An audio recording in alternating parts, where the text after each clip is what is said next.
Fala, galerinha! Então, na aula passada nós falamos sobre os elementos da narração, né, e especificamente desse conto, os elementos do conto, né, na narração. E aí nós falamos que há uma situação inicial, há um conflito, há um clímax e há o desfecho, que é essa parte que termina, né, que é o final da história, o que acontece no final da história. O desfecho, né, a parte final nunca é igual à situação inicial, né? Nunca, o início nunca é igual ao fim, né? Sempre, apesar de você ter por exemplo, um mesmo personagem, né? O personagem não vai ser mais o mesmo no final. Há sempre uma lição a ser tomada, né? Uma lição que a pessoa aprende. A pessoa, o narrador, né? Na verdade, ou o narrador personagem, ou o narrador observador, sempre aprende no final, né? Sempre tem uma transformação né? desse personagem por meio da história, e o desfecho nunca é igual à situação inicial, né? Quando a gente vai falar de narrador, né, nós temos o narrador personagem, né? Lembrando, eu havia falado até com vocês sobre isso, né? A questão do narrador.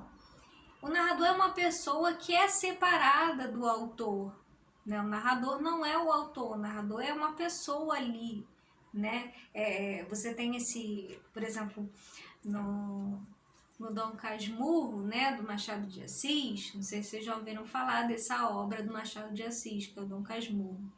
Você tem ali o Bentinho, né, criança, tem o Bento e o Dom Casmurro. Essas três pessoas são as mesmas, né? E aí ele vai construindo, né? Vou fazer spoiler aqui do livro, né? Ele vai construindo a narrativa, e aí ele tem essa questão dessas três pessoas aí, desses três narradores, né, na história.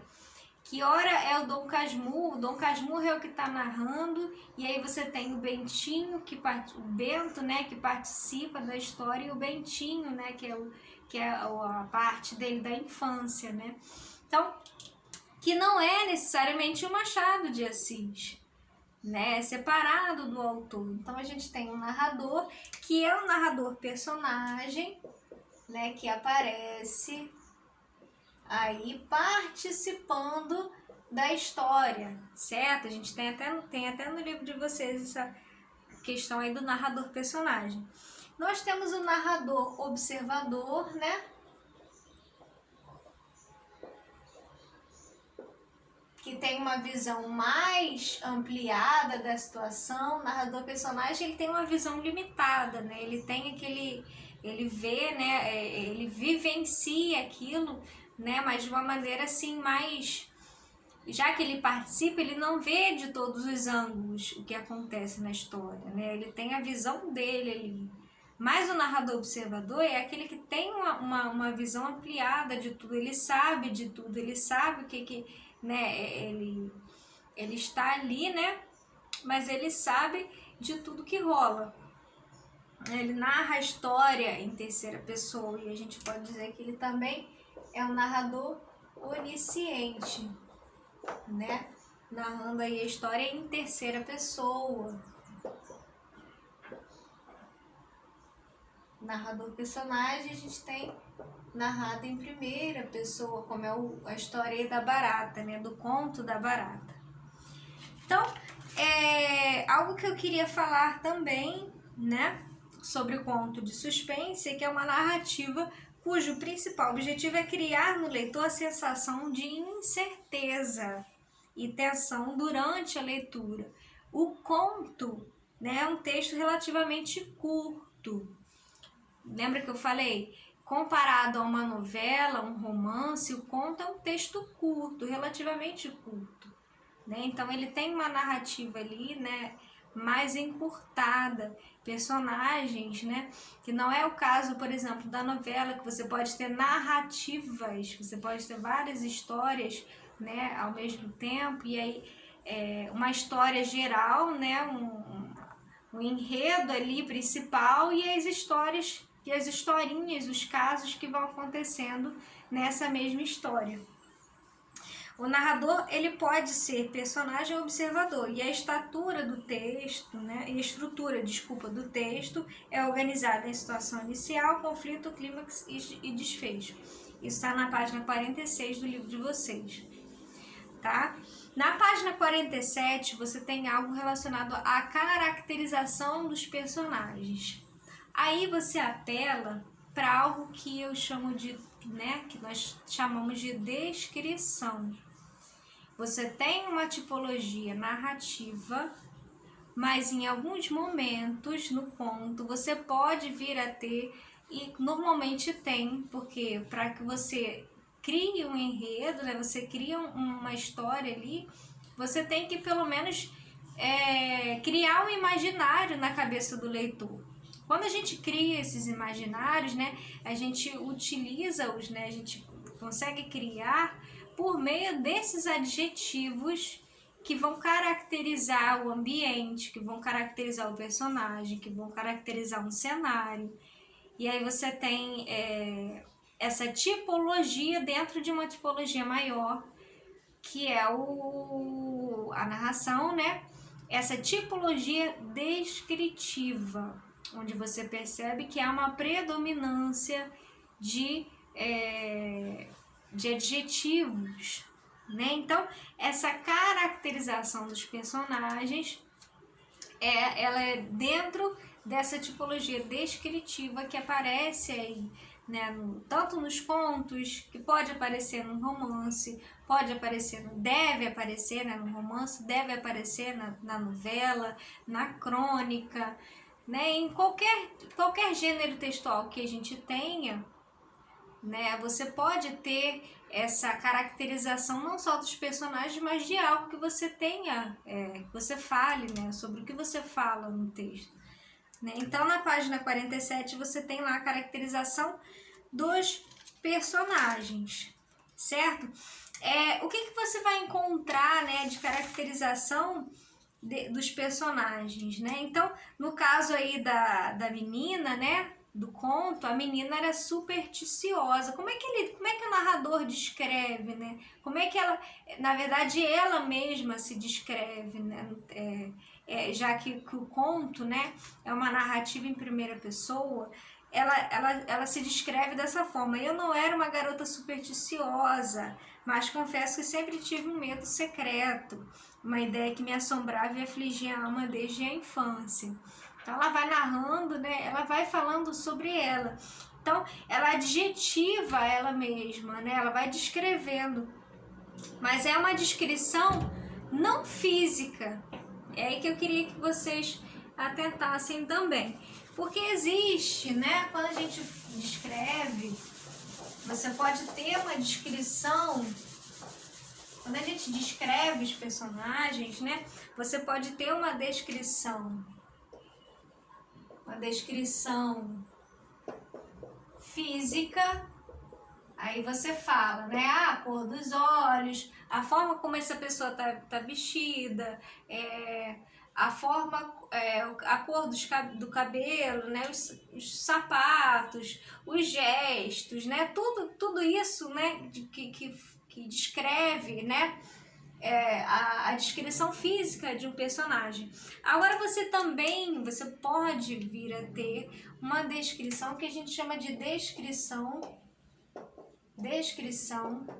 psicológica. Descrição psicológica. Na descrição psicológica, você não descreve uma pessoa fisicamente, é o oposto, Você descreve a forma como ela é, com o que ela sente, se ela tem medo, se ela não tem, se ela tem algum trauma, se é algo que é mais relacionado ao campo das emoções do que ao campo físico, do olhar, do descrever físico de um personagem. Então, basicamente, quando ela fala que era uma garota supersticiosa, você já começa a descrever o psicológico dela, a forma como ela era. Ela tinha uma maneira supersticiosa de acreditar nas coisas, né? Mas ela tinha um medo secreto. Esse medo também é uma descrição psicológica, né? Uma ideia que assombrava e afligia a alma desde a infância. Então, um escritor, né, um autor, ele pode explorar também esse lado da descrição psicológica, que é o que normalmente acontece dentro de alguém, né?